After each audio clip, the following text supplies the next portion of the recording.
उज्जैन नगरी में स्थित महाकाल ज्योतिर्लिंग शिव जी का तीसरा ज्योतिर्लिंग कहलाता है। यह एकमात्र ज्योतिर्लिंग है जो दक्षिण मुखी है। इस ज्योतिर्लिंग से संबंधित दो कहानियां पुराणों में वर्णित हैं, जो इस प्रकार हैं। शिव पुराण की कोटि रुद्र संहिता के 16वें अध्याय में तृतीय ज्योतिर्लिंग भगवान महाकाल के संबंध में सूत जी द्वारा जिस कथा को वर्णित किया गया है, उसके अनुसार अवंती नगर में एक वेद कर्मरत ब्राह्मण रहा करते थे। वे अपने घर में अग्नि की स्थापना कर प्रतिदिन अग्निहोत्र करते थे और वैदिक कर्मों के अनुष्ठान में लगे रहते थे। भगवान शंकर के परम भक्त व ब्राह्मण प्रतिदिन पार्थिव लिंग का निर्माण कर शास्त्र विधि से उसकी पूजा करते थे। हमेशा उत्तम ज्ञान को प्राप्त करने में तत्पर उस ब्राह्मण देवता का नाम वेदप्रिय था। वेदप्रिय स्वयं ही शिव जी के अनन्य भक्त थे, जिसके संस्कार के फलस्वरूप उनके शिव पूजा परायण ही 4 पुत्र हुए। वे तेजस्वी तथा माता पिता के सद्गुणों के अनुरूप थे। उन चारों पुत्रों के नाम देवप्रिय, प्रियमेधा, संस्कृत और सुब्रत थे। उन दिनों रत्नमाल पर्वत पर दूषण नाम वाले धर्म विरोधी एक असुर ने वेद धर्म तथा धर्मात्माओं पर आक्रमण कर दिया। उस असुर को ब्रह्मा से अजेयता का वर मिला था। सबको सताने के बाद अंत में उस असुर ने भारी सेना लेकर अवंती के उन पवित्र और कर्मनिष्ठ ब्राह्मणों पर चढ़ाई कर दी।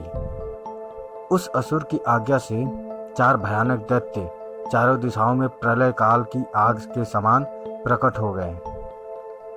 उनके भयंकर उपद्रव से भी शिव जी पर विश्वास करने वाले ब्राह्मण बंधु भयभीत नहीं हुए। अवंती नगर के निवासी सभी ब्राह्मण जब उस संकट में घबराने लगे, तब चारों शिव भक्त भाइयों ने उन्हें आश्वासन देते हुए कहा, आप लोग भक्तों के हितकारी भगवान शिव पर भरोसा रखें। उसके बाद वे चारों ब्राह्मण बंधु शिव जी का पूजन कर उनके ही ध्यान में तल्लीन हो गए। सेना सहित दूषण ध्यानमग्न उन ब्राह्मणों के पास पहुंच गया। उन ब्राह्मणों को देखते ही ललकारते हुए बोल उठा कि इन्हें बांधकर मार डालो। वेदप्रिय के उन ब्राह्मण पुत्रों ने उस दैत्य के द्वारा कही गई बातों पर कान नहीं दिया और भगवान शिव के ध्यान में मग्न रहे। जब उस दुष्ट दैत्य ने यह समझ लिया कि हमारे डांट डपट से कुछ भी परिणाम निकलने वाला नहीं है, तब उसने ब्राह्मणों को मार डालने का निश्चय किया। उसने ज्यों ही उन शिव भक्तों के प्राण लेने हेतु शस्त्र उठाया, त्यों ही उनके द्वारा पूजित उस पार्थिव लिंग की जगह गंभीर अवाल के साथ एक गड्ढा प्रकट हो गया और तत्काल उस गड्ढे में विकट और भयंकर रूपधारी भगवान शिव प्रकट हो गए। दुष्टों का विनाश करने वाले तथा सज्जन पुरुषों के कल्याण करता वे भगवान शिव ही महाकाल के रूप में इस पृथ्वी पर विख्यात हुए। उन्होंने दैत्यों से कहा, अरे दुष्टों, तुझ जैसे हत्यारे के लिए मैं ही महाकाल प्रकट हुआ हूँ। इस प्रकार धमकाते हुए महाकाल भगवान शिव ने अपने हुंकार मात्र से ही उन दैत्यों को भस्म कर डाला। दूषण की कुछ सेना को भी उन्होंने मार गिराया और कुछ स्वयं ही भाग खड़ी हुई। इस प्रकार परमात्मा शिव ने दूषण नामक दैत्य का वध कर दिया। जिस प्रकार सूर्य के निकलते ही अंधकार छट जाता है, उसी प्रकार भगवान आशुतोष शिव को देखते ही सभी दैत्य सैनिक पलायन कर गए। देवताओं ने प्रसन्नता पूर्वक अपनी धुंदुबियां बजाई और आकाश से फूलों की वर्षा की। उन शिव भक्त ब्राह्मणों पर अति प्रसन्न भगवान शंकर ने उन्हें आश्वस्त करते हुए कहा कि मैं महाकाल महेश्वर तुम लोगों पर प्रसन्न हूँ। तुम लोग वर मांगो। महाकालेश्वर की वाणी सुनकर भक्ति भाव से पूर्ण उन ब्राह्मणों ने हाथ जोड़कर विनम्रता पूर्वक कहा, दुष्टों को दंड देने वाले महाकाल शंभो, आप हम सबको इस संसार सागर से मुक्त कर दें। हे भगवान शिव, आप आम जनता के कल्याण तथा उनकी रक्षा करने के लिए यहीं हमेशा के लिए विराजिए। प्रभु, आप अपने दर्शनार्थी मनुष्यों का सदा उद्धार करते रहें। भगवान शंकर ने उन ब्राह्मणों को सद्गति प्रदान की और अपने भक्तों की सुरक्षा के लिए उस गड्ढे में स्थित हो गए। उस गड्ढे के चारों ओर लगभग 3 किलोमीटर भूमि लिंग रूपी भगवान शिव की स्थली बन गई। ऐसे भगवान शिव इस पृथ्वी पर महाकालेश्वर के नाम से प्रसिद्ध हुए। उज्जैनी नगरी में महान शिव भक्त तथा जितेंद्रिय चंद्रसेन नामक एक राजा थे। उन्होंने शास्त्रों का गंभीर अध्ययन कर उनके रहस्यों का ज्ञान प्राप्त किया था। उनके सदाचरण से प्रभावित होकर शिव जी के पार्षदों में अग्रणीय मणिभद्र जी राजा चंद्रसेन के मित्र बन गए। मणिभद्र जी ने एक बार राजा पर अतिशय प्रसन्न होकर राजा चंद्रसेन को चिंतामणि नामक एक महामणि प्रदान की। वह महामणि कौस्तुभ मणि और सूर्य के समान चमकदार थी। वह महामणि देखने, सुनने तथा ध्यान करने पर भी वह मनुष्यों को निश्चित ही मंगल प्रदान करती थी। राजा चंद्रसेन के गले में अमूल्य चिंतामणि शोभा पा रही थी। यह जानकर सभी राजाओं में उस मणि के प्रति लोभ बढ़ गया। चिंतामणि के लोभ से सभी राजा क्षुभित होने लगे। उन राजाओं ने अपनी चतुरंगिणी सेना तैयार की और उस चिंतामणि के लोभ में वहां आ धमके। चंद्रसेन के विरुद्ध वे सभी राजा एक साथ मिलकर एकत्रित हुए थे और उनके साथ भारी सैन्य बल भी था। उन सभी राजाओं ने आपस में परामर्श करके रणनीति तैयार की और राजा चंद्रसेन पर आक्रमण कर दिया। सैनिकों सहित उन राजाओं ने चारों ओर से उज्जैनी के चारों द्वारों को घेर लिया। अपनी पुरी को चारों ओर से सैनिकों द्वारा घिरी हुई देखकर राजा चंद्रसेन महाकालेश्वर भगवान शिव की शरण में पहुंच गए। वे निश्चल मन से दृढ़ निश्चय के साथ उपवास व्रत लेकर भगवान महाकाल की आराधना में जुट गए। उन दिनों उज्जैनी में एक विधवा ग्वालिन रहती थी जिसको एकलौता पुत्र था। वह इस नगरी में बहुत दिनों से रहती थी। वह अपने उस 5 वर्ष के बालक को लेकर महाकालेश्वर का दर्शन करने हेतु गई। उस बालक ने देखा कि राजा चंद्रसेन वहां बड़ी श्रद्धा भक्ति से महाकाल की पूजा कर रहे थे। राजा के शिव पूजन का महोत्सव उसे बहुत ही आश्चर्यमय लगा। उसने पूजन को निहारते हुए भक्ति भावना पूर्वक महाकाल को प्रणाम किया और अपने निवास स्थान पर लौट गई। उस ग्वालिन माता के साथ उसका बालक ने भी महाकाल की पूजा का कौतूहल पूर्वक अवलोकन किया था। इसलिए घर वापस आकर उसने भी शिव जी का पूजन करने का विचार किया। वह एक सुंदर सा पत्थर ढूंढ कर लाया और अपने निवास से कुछ ही दूरी पर किसी अन्य के निवास के पास एकांत में रख दिया। उसने अपने मन में निश्चय करके उस पत्थर को ही शिवलिंग मान लिया।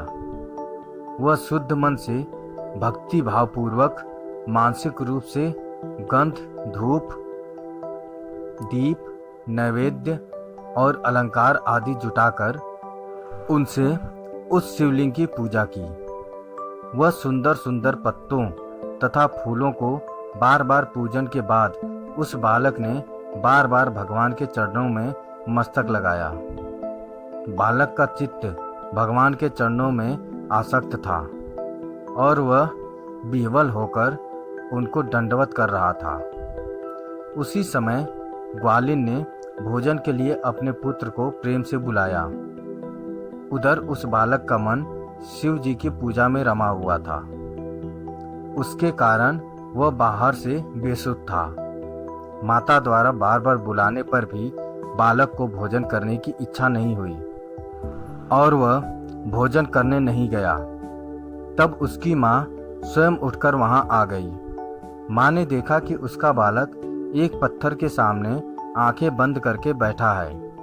वह उसका हाथ पकड़कर बार बार खींचने लगी, पर इस पर भी वह बालक वहां से नहीं उठा, जिससे उसकी माँ को क्रोध आया और उसने उसे खूब पीटा। इस प्रकार खींचने और मारने पीटने पर भी जब वह बालक वहां से नहीं हटा तो माँ ने उस पत्थर को उठाकर दूर फेंक दिया। बालक द्वारा उस शिवलिंग पर चढ़ाई गई सामग्री को भी उसने नष्ट कर दिया। शिव जी का अनादर देखकर बालक हाय हाय करके रो पड़ा। क्रोध में आग बबूला हुई वह ग्वालिन अपने बेटे को डांट फटकार कर पुनः अपने घर में चली गई। जब उस बालक ने देखा कि भगवान शिव जी की पूजा को उसकी माता ने नष्ट कर दिया, तब वह बिलख बिलख कर रोने लगा। देव देव महादेव ऐसा पुकारता हुआ वह सहसा बेहोश होकर पृथ्वी पर गिर पड़ा। उसकी आंखों से आंसुओं की झड़ी लग गई। कुछ देर बाद जब उसे चेतना आई तो उसने अपनी बंद आंखें खोल दी। उस बालक ने आंखें खोलने के बाद जो दृश्य देखा उससे वह आश्चर्य में पड़ गया। भगवान शिव की कृपा से उस स्थान पर महाकाल का दिव्य मंदिर खड़ा हो गया था। मड़ियों के चमकीले खंभे उस मंदिर की शोभा बढ़ा रहे थे। वहां के भूतल पर स्फटिक मणि जड़ दी गई थी।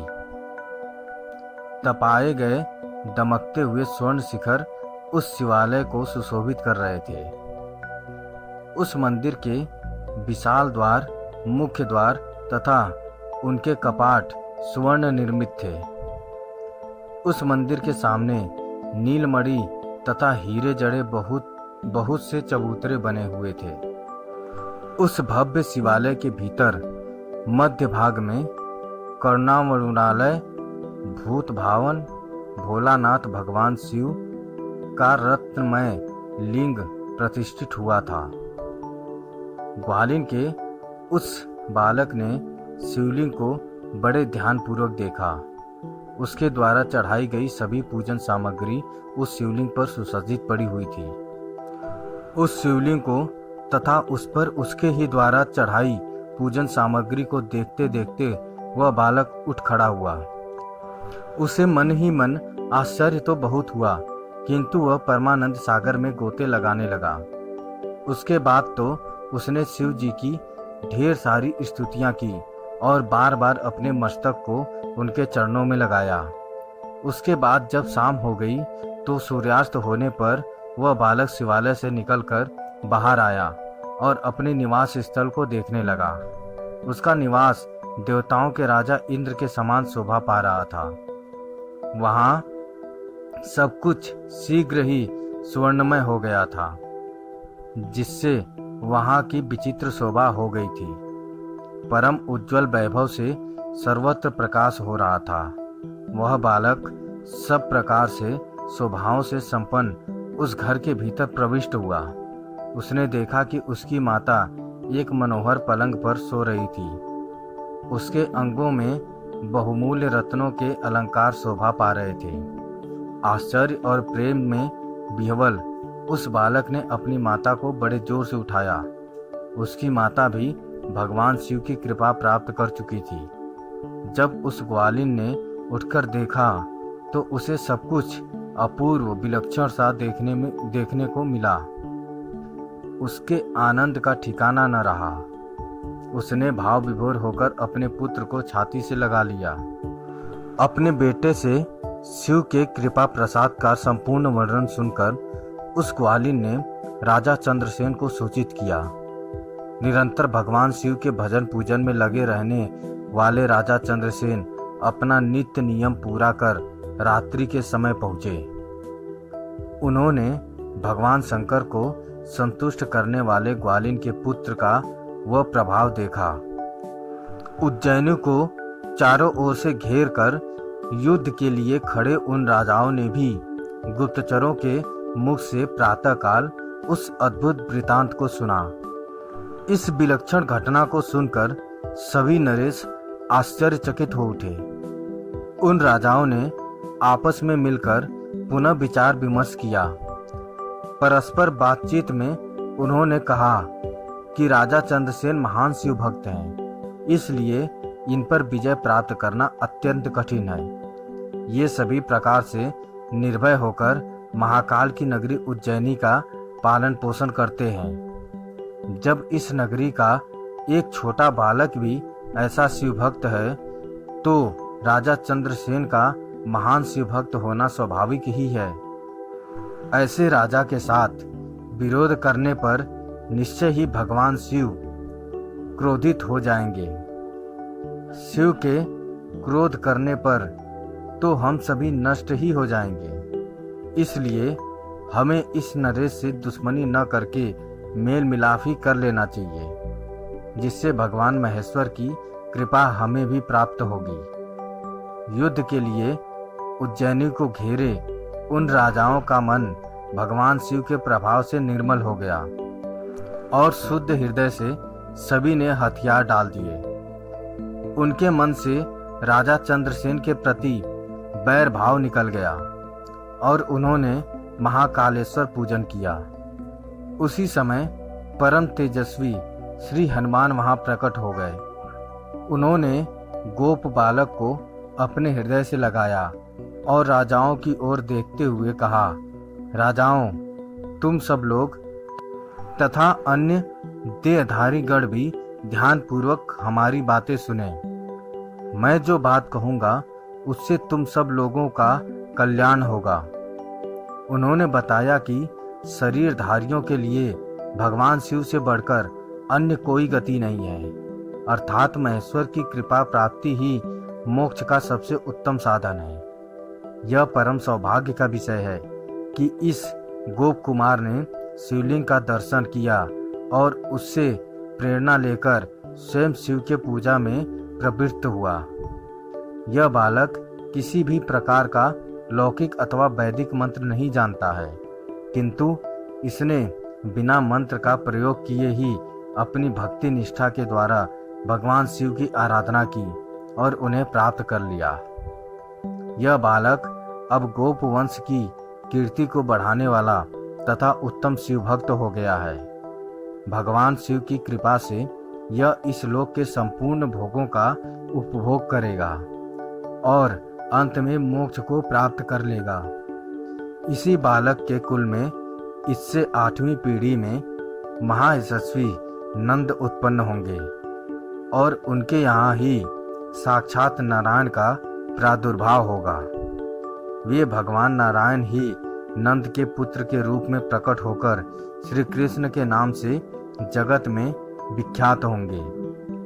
यह गोप बालक भी जिस पर कि भगवान शिव की कृपा हुई है, श्रीकर गोप के नाम से विशेष प्रसिद्धि प्राप्त करेगा। शिव के ही प्रतिनिधि वानर राज हनुमान जी ने समस्त राजाओं सहित राजा चंद्रसेन को अपनी कृपा दृष्टि से देखा।